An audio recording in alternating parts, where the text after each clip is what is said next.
ভেঙে পড়বে না, নিজের খেয়াল রাখো। প্রয়াত বিধায়কের অনাথ ছেলেকে মর্মস্পর্শী বার্তা অভিষেকের। স্ট্রোকে আক্রান্ত হয়ে বৃহস্পতিবার সকালে মৃত্যু হয়েছে তেহট্টের তৃণমূল বিধায়ক তাপস সাহার। বাবার মৃত্যুতে একেবারে অনাথ হয়ে পড়েছেন তার ছেলে শাকনিক। সদ্য কলেজ পাশ করা ছেলে আগেই মাকে হারিয়েছিলেন। এবার বাবাও চলে যাওয়ায় আপনজন বলতে আর কেউ রইল না তার। এই পরিস্থিতিতে শাকনিকের প্রকৃত অভিভাবক হয়ে দাঁড়ালেন তৃণমূলের সর্বভারতীয় সাধারণ সম্পাদক অভিষেক বন্দ্যোপাধ্যায়।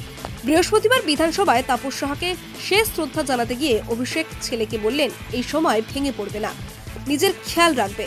পাশাপাশি বিধায়কদের প্রতিও অভিষেকের বার্তা, ছেলেটিকে দেখবেন ও যেন একা না হয়ে পড়ে। ব্রেন স্ট্রোকে আক্রান্ত তেহট্টের বিধায়ক তাপস সাহাকে চিকিৎসার জন্য কলকাতার হাসপাতালে নিয়ে আসা হয়েছিল বুধবার, কিন্তু চিকিৎসার বিশেষ সুযোগ পাওয়া যায়নি। বৃহস্পতিবার সকালেই তার মৃত্যুর খবর মেলে। দীর্ঘদিনের সহযোদ্ধার প্রয়াণে এক্স হ্যান্ডেলে পোস্ট করে শোক প্রকাশ করেছিলেন মুখ্যমন্ত্রী মমতা বন্দ্যোপাধ্যায়। এদিন দুপুরে বিধানসভায় তাকে মরদেহে শেষ শ্রদ্ধা জানানো হয়।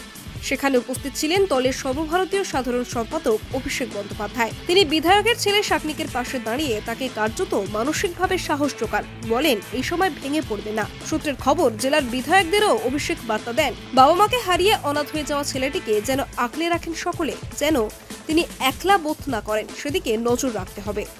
এদিন অভিষেক স্পিকারের ঘরে বেশ কিছুক্ষণ ছিলেন বলে খবর। সেখানে যে বিধায়করা ছিলেন, বিশেষত বয়স্ক বিধায়কদের সকলের শারীরিক পরিস্থিতির খোঁজ খবর নেন। সকলের উদ্দেশ্যে বলেন, শরীরের যত্ন নিন, সুস্থ থাকতে হবে।